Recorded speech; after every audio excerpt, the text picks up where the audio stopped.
Hello दोस्तों, कैसे हैं आप सब। उम्मीद है कि आप सब अच्छे स्वस्थ और मस्त होंगे और आप सबकी बिहार शिक्षक भर्ती की तैयारी बेहतरीन चल रही होगी। आज की इस वीडियो में दोस्तों हम पढ़ेंगे प्राथमिक विद्यालय में पूछे जाने वाले कुछ महत्वपूर्ण प्रश्नों को डिस्कस करेंगे। और आज की इस वीडियो में दोस्तों हम हिंदी से भी प्रश्न लिए हैं, तो वीडियो को बिना स्किप किए अंत तक जरूर देखिएगा। चलिए शुरुआत करते हैं। यहाँ पे पहले प्रश्न है, भाषा की सबसे छोटी इकाई क्या होती है। भाषा की सबसे छोटी इकाई वर्ण होती है। अगला प्रश्न है, वर्णों के व्यवस्थित समूह को क्या कहते हैं। वर्णों के व्यवस्थित समूह को वर्णमाला कहा जाता है। अगला प्रश्न है, अंतस्थ व्यंजन कितने होते हैं। अंतस्थ व्यंजन जो है 4 होते हैं। अंतस्थ व्यंजन 4 होते हैं और वो कौन कौन से हैं। य, र, ल, व को अंतस्थ व्यंजन कहा जाता है। अगला प्रश्न है, ऊष्म व्यंजन कितने होते हैं। ऊष्म व्यंजन जो है 4 होते हैं। स, स और ह, इन चारों को क्या कहा जाता है। ऊष्म व्यंजन कहा जाता है। अगला प्रश्न है, संयुक्त व्यंजन कितने होते हैं। संयुक्त व्यंजन 4 होते हैं। छ, त्र, ज्ञ और स्र, ये चारों जो है संयुक्त व्यंजन होते हैं। अब देख लेते हैं दोस्तों, छ जो है किससे मिलकर बना होता है। ये छ जो है आधा क धन स से मिलकर बना होता है। त्र आधा त धन र से मिलकर बना होता है। ज्ञ जो है आधा ज धन इ से मिलकर बना होता है। स्र जो है आधा स धन र से मिलकर बना होता है। अगला प्रश्न है, भाषा के आधार पर भारतीय राज्यों की पुनः संरचना कब की गई थी। 1956 में। भाषाई आधार पर सबसे पहले किस राज्य का गठन हुआ था। आंध्र प्रदेश राज्य का। अगला प्रश्न है दोस्तों, किस तिथि को हिंदी को राजभाषा बनाने का निर्णय लिया गया था। 14 सितंबर 1949 को। अगला प्रश्न है, हिंदी की आदि जननी कौन होती है। हिंदी की आदि जननी संस्कृति है। अगला प्रश्न है दोस्तों, भारतीय संविधान में किन अनुच्छेदों में राजभाषा संबंधी प्रावधानों का उल्लेख है। अनुच्छेद 343 से अनुच्छेद 351 तक राजभाषा का उल्लेख है। अगला प्रश्न है, हिंदी भाषा के विकास का सही अनुक्रम क्या होता है। हिंदी भाषा के विकास का सही अनुक्रम है पाली, इसके बाद प्राकृत, इसके बाद अपभ्रंश, फिर हिंदी। अब दोस्तों कुछ पर्यायवाची शब्द देख लेते हैं। जैसे दामिनी का पर्यायवाची शब्द क्या होता है। दामिनी का पर्यायवाची शब्द होता है दोस्तों विद्युत। सारंग का पर्यायवाची शब्द क्या होता है। सारंग का पर्यायवाची शब्द होता है मोर। पिसुन, पिसुन का पर्यायवाची शब्द होता है दोस्तों क्या, चुगलखोर होता है। अगला देखते हैं, केतु का पर्यायवाची शब्द क्या होता है। केतु का पर्यायवाची शब्द होता है झंडा। मरकट का पर्यायवाची शब्द क्या है। मरकट माने होता है दोस्तों बंदर। अगला देखते हैं, कुसुमेसु का पर्यायवाची शब्द क्या होता है। कुसुमेसु का पर्यायवाची शब्द होता है कामदेव। अगला है, चंद्रमा का पर्यायवाची शब्द क्या है। चंद्रमा का पर्यायवाची शब्द होता है दोस्तों शशि। अगला है, कमल का पर्यायवाची शब्द क्या है। कमल का पर्यायवाची शब्द होता है दोस्तों अंबुज। गणेश का पर्यायवाची शब्द कौन सा है इसमें से। गणेश का पर्यायवाची शब्द इसमें से है दोस्तों गजानन। अगला देखते हैं दोस्तों, इसमें और प्रश्नवाची शब्द देख लेते हैं। दांत का पर्यायवाची शब्द इसमें कौन सा नहीं है पूछा है, तो दांत का पर्यायवाची शब्द इसमें दोस्तों कौन सा नहीं होगा, दाढ़िम। दंत माने दांत होता है, रदन माने दसन माने दांत होता है। घोड़ा का पर्यायवाची शब्द नहीं है, तो इसमें घोड़ा का पर्यायवाची शब्द कौन सा नहीं है दोस्तों, कटक।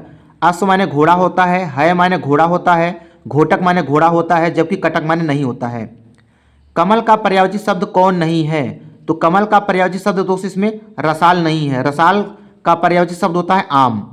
अगला प्रश्न है दोस्तों, तीर का पर्यायवाची शब्द नहीं है, इसमें तीर का पर्यायवाची शब्द कौन सा नहीं है, तार। तार जो है तीर का पर्यायवाची शब्द नहीं होता है। पहाड़ का पर्यायवाची शब्द नहीं है, तो इसका सही उत्तर हो जाएगा शैवाल। दिन का पर्यायवाची शब्द नहीं है, दीन। दिन का पर्यायवाची शब्द दीन नहीं होता है, दिवस होता है, वार होता है, वासर होता है। अनुचर, अनुचर का पर्यायवाची शब्द कौन सा नहीं है दोस्तों, अनुचर का पर्यायवाची शब्द इसमें निर्झर नहीं होता है। अनुचर माने होता है दोस्तों सेवक होता है, भृत्य, चाकर, नौकर होता है। वीणा पाड़ी का पर्यायवाची शब्द कौन सा है। वीणा पाड़ी का पर्यायवाची शब्द इसमें कौन सा है दोस्तों, सरस्वती। अगला प्रश्न है, कंचन का पर्यायवाची शब्द कौन सा है। कंचन का पर्यायवाची शब्द होता है कनक। केदार का पर्यायवाची शब्द कौन सा है। केदार का पर्यायवाची शब्द है महेश। अगला है, घर का पर्यायवाची शब्द कौन सा है। इसमें घर का पर्यायवाची शब्द निकेतन होता है। भवन का पर्यायवाची शब्द है घर। कमल का पर्यायवाची शब्द कौन सा है इसमें, पुंडरीक। पुंडरीक माने होता है कमल। अगला प्रश्न है, इंद्र का पर्यायवाची शब्द है। इंद्र का पर्यायवाची शब्द इसमें दोस्तों मधवा है। भागीरथी का पर्यायवाची शब्द कौन सा है, गंगा। सरस्वती का पर्यायवाची शब्द इनमें से कौन सा नहीं है, कमला जो है ये सरस्वती का पर्यायवाची शब्द नहीं होता है। अगला देखेंगे दोस्तों, रक्त का पर्यायवाची शब्द नहीं है, रक्त का पर्यायवाची शब्द नहीं है। कासरी जो है, कासरी रक्त का पर्यायवाची शब्द नहीं है। पवन का पर्यायवाची शब्द नहीं है, तो इसका सही उत्तर हो जाएगा अनल। अनल जो है पवन का पर्यायवाची शब्द नहीं है। आकाश का पर्यायवाची शब्द कौन सा है? आकाश का पर्यायवाची शब्द इसमें होगा व्योम। अगला प्रश्न है, फूल का पर्यायवाची शब्द नहीं है। तनुजा, तनुजा जो होता है वो फूल का पर्यायवाची शब्द नहीं होता है। और देख लेते हैं दोस्तों कुछ इंपॉर्टेंट पर्यायवाची शब्द को। दिए गए शब्दों में भिन्न अर्थ वाला शब्द बताइए, तो इसमें भिन्न अर्थ वाला शब्द कौन सा है? सुधाकर है। दिए हुए शब्दों में से भिन्न अर्थ वाला शब्द बताइए। दिन जो है ये अलग है, उषा, प्रभात, सवेरा ये सब जो है एक ही है, जबकि दिन जो है अलग है। अगला है दोस्तों, आडंबर का समानार्थी शब्द क्या होता है? आडंबर का समानार्थी शब्द होता है ढोंग। कपाल का समानार्थी शब्द क्या होता है? कपाल का समानार्थी शब्द होता है माथा। अगला प्रश्न है, छंद का समानार्थी शब्द क्या है? छंद का समानार्थी शब्द होता है पद। सूर्य का अपर्यायवाची शब्द कौन सा है? अपर्यायवाची शब्द का मतलब होता है कौन सा पर्यायवाची सूर्य का नहीं है। महेंद्र जो है सूर्य का पर्यायवाची शब्द नहीं होता है। अगला प्रश्न है, नागर का पर्यायवाची शब्द कौन सा है? नागर का पर्यायवाची शब्द नगरवासी होता है। अगला प्रश्न है, आकाश का पर्यायवाची शब्द इनमें से कौन सा नहीं है? अंबक जो है वो आकाश का पर्यायवाची शब्द नहीं है। व्योम, नभ और अनंत ये आकाश का पर्यायवाची शब्द होते हैं। अगला प्रश्न है, दिए हुए शब्दों में भिन्न अर्थ वाला शब्द बताइए, तो भिन्न अर्थ वाला शब्द इसमें कौन होगा दोस्तों? तुरंग हो जाएगा। अगला प्रश्न दोस्तों वर्तनी से है, तो यहाँ पे कहता है शुद्ध वर्तनी का चयन कीजिए। 4 शब्द लिखे हैं दोस्तों, इसमें कौन सा शब्द जो है सही है? बी वाला जो है सही है। अंतर्ध्यान, अंतर्ध्यान जो दोस्तों कुछ इस तरह से लिखा जाता है। अगला है, शुद्ध वर्तनी का चयन कीजिए। अधर्म, अधर्म कैसे लिखा जाता है दोस्तों? अधर्म जो है कुछ इस तरह से लिखा जाता है। अगला है, शारीरिक, शारीरिक दोस्तों कैसे लिखा जाता है? शारीरिक जो है इस टाइप का लिखा जाता है, पहले वाले र में बड़ी की मात्रा और दूसरे वाले र में छोटी की मात्रा होती है, तो शारीरिक जो है कुछ इस तरह से लिखा जाता है। अगला है, अधिशासी, अधिशासी कैसा लिखा जाता है दोस्तों? अधिशासी, अधिशासी ऐसे लिखा जाता है, ध में छोटी की मात्रा और लास्ट में स में बड़ी की मात्रा रहेगी, और स ये वाला रहेगा और इसमें आगे स वाला ये वाला रहेगा, तो अधिशासी कुछ इस तरह से लिखा जाता है। और देख लेते हैं दोस्तों वर्तनी के लिए, जैसे यहाँ पे देखिएगा अनुक्रम, अनुक्रम कैसे लिखा जाता है? अनुक्रम, अनुक्रम जो है कुछ इस तरह से लिखा जाता है। ऋषि, ऋषि कैसे लिखा जाता है दोस्तों? ऋषि, ऋषि जो है कुछ इस तरह से लिखा जाता है। सन्यासी, सन्यासी दोस्तों किस तरह से लिखा जाता है? इस टाइप से लिखा जाता है, सन्यासी जो है इस टाइप से लिखा जाता है। ज्योत्सना कैसे लिखा जाता है दोस्तों? ज्योत्सना, ज्योत्सना जो है कुछ इस तरह से लिखा जाता है। अब दोस्तों हम मुहावरा पढ़ लेते हैं, जिसे अंग्रेजी में कहते हैं आइडियम्स। मुहावरा क्या होता है? जब कोई वाक्यांश अपने सामान्य अर्थ को छोड़कर विशेष अर्थ में रूढ़ हो जाता है तो वह मुहावरा कहलाता है। जैसे श्री गणेश करना, इसका क्या अर्थ होगा? शुरू करना। ईद का चाँद होना, ईद का चाँद होने का अर्थ होता है बहुत दिनों बाद दिखाई देना। चार चाँद लगाना का अर्थ होता है चौगुनी प्रतिष्ठा बढ़ाना होता है। कुछ देख लेते हैं दोस्तों परीक्षा उपयोगी प्रश्न उत्तर। तो चलिए देखते हैं यहाँ पे पहला क्या है। अवसरवादी व्यक्ति हमेशा अपना उल्लू सीधा करने का प्रयास करता है। रेखांकित मुहावरे का अर्थ बताइए। अपना उल्लू सीधा करना, इसका जो है हमें मुहावरे का अर्थ बताना है, तो इसका सही उत्तर हो जाएगा दोस्तों स्वार्थ पूर्ति। अगला देखेंगे कपटी मित्र। कपटी मित्र के लिए सही मुहावरा कौन सा होगा? कपटी मित्र के लिए सही मुहावरा हो जाएगा दोस्तों आस्तीन का साप हो जाएगा। प्रश्न नंबर तीसरा है, बात तय थी लेकिन ऐन मौके पर उसने इनकार करने से सारा काम रुक गया। रेखांकित वाक्यांश के लिए उपयुक्त मुहावरा बताइए। सारा काम रुक गया, इसका जो है सही अर्थ क्या होगा दोस्तों? गुड़ गोबर करना। अगला प्रश्न है, मुंशी प्रेमचंद उपन्यास सम्राट कहे जाते हैं। मुंशी प्रेमचंद उपन्यास सम्राट कहे जाते हैं। कथा क्षेत्र में उनका लेखन अति उत्तम है। रेखांकित वाक्यांश के लिए उपयुक्त मुहावरा बताइए। लेखन अति उत्तम है, इसका मुहावरे का क्या अर्थ होगा दोस्तों? तूती बोलना होगा। अगला प्रश्न है, बच्चों को जरा सी शरारत पर विवेक ने डैश डैश डैश रिक्त स्थान के लिए उपयुक्त मुहावरे का चयन कीजिए। तो बच्चों को जरा सी शरारत पर विवेक ने घर सिर पर उठा लिया। अगला प्रश्न है, अंधों में काना राजा का क्या अर्थ होता है? अंधों में काना राजा का अर्थ होता है अज्ञानियों में अल्प ज्ञान वाले का सम्मान होना। अगला प्रश्न है, अपने पैर पर कुल्हाड़ी मारना का क्या अर्थ होता है? अपने पैर पर कुल्हाड़ी मारने का अर्थ होता है स्वयं अपने आप को हानि पहुंचाना होता है। अगला प्रश्न है दोस्तों, अंधेर नगरी का क्या अर्थ होता है? अंधेर नगरी का क्या अर्थ होता है दोस्तों? इसका सही उत्तर हो जाएगा जहां छोटे बड़े का ख्याल न रखा जाता हो उसे अंधेर नगरी कहा जाता है। अगला प्रश्न है, आग में घी डालना। आग में घी डालने का क्या अर्थ होता है? किसी के क्रोध को और भड़काना होता है। अगला प्रश्न है, आड़े समय पर काम आना। आड़े समय पर काम आना इसका अर्थ होता है मुसीबत में सहायक होना। अगला प्रश्न है, ईमान बेचने का क्या अर्थ होता है? ईमान बेचने का अर्थ होता है अपने कर्तव्य से हट जाना। अगला प्रश्न है, काठ का उल्लू होना। तो काठ का उल्लू का सरल अर्थ होता है दोस्तों मूर्ख। अगला प्रश्न है, द्रौपदी का चीर का अर्थ क्या होता है? द्रौपदी का चीर का अर्थ होता है कभी समाप्त न होना। अगला प्रश्न है, भागीरथ प्रयत्न करना। इसका सही उत्तर क्या होगा दोस्तों? भागीरथ प्रयत्न करना इसका सही उत्तर हो जाएगा असाधारण प्रयत्न करना। अगला प्रश्न देखते हैं दोस्तों, प्रश्न नंबर यहाँ पे 15 है, खून पानी होना। प्रश्न नंबर 15 दोस्तों यहाँ पे है, भीष्म प्रतिज्ञा का क्या अर्थ होता है? भीष्म प्रतिज्ञा का अर्थ होता है दृढ़ प्रतिज्ञा। खून पानी होने का क्या अर्थ होता है? खून पानी होने का सही उत्तर होता है कोई असर न होना। अगला प्रश्न है, अतड़ियों में बल पड़ना। अतड़ियों में बल पड़ना का अर्थ होता है दोस्तों बहुत हंसना। अंगूठा दिखाने का सही अर्थ क्या होगा? इनकार कर देना। उल्लू सीधा करना।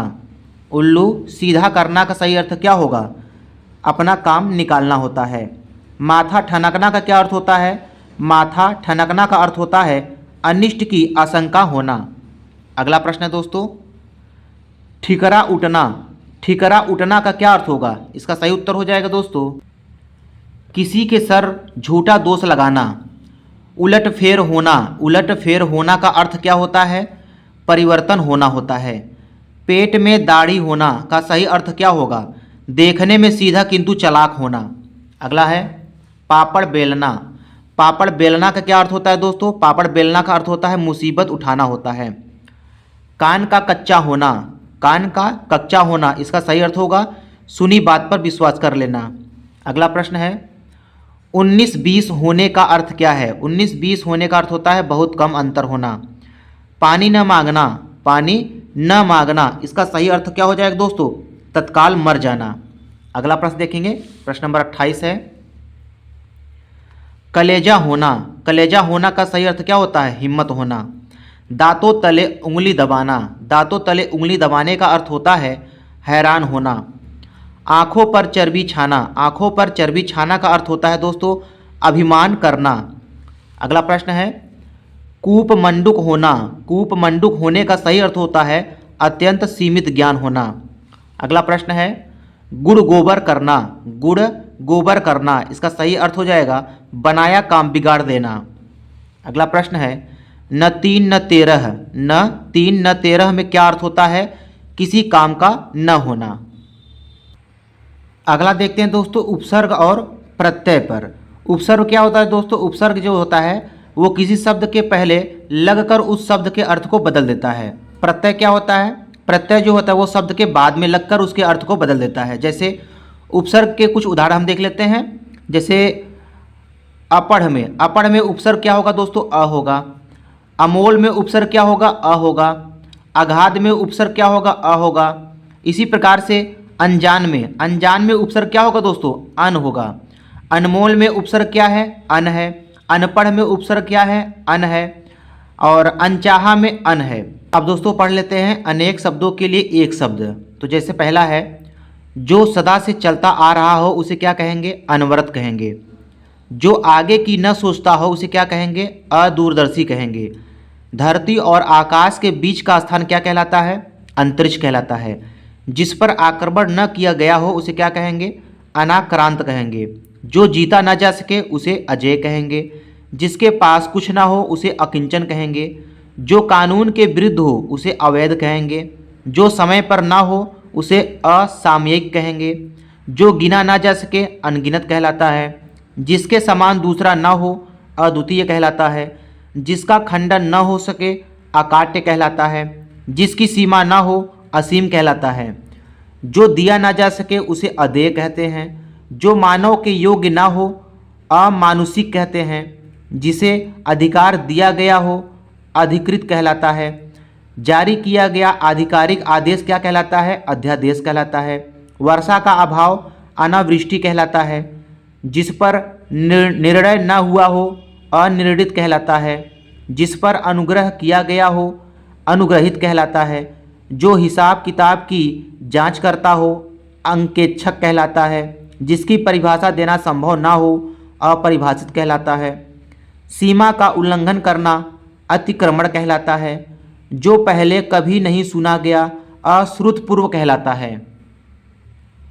अब दोस्तों कुछ हम पढ़ लेते हैं विलोम शब्द। जैसे अथ का विलोम क्या होता है? अथ का विलोम होता है इति।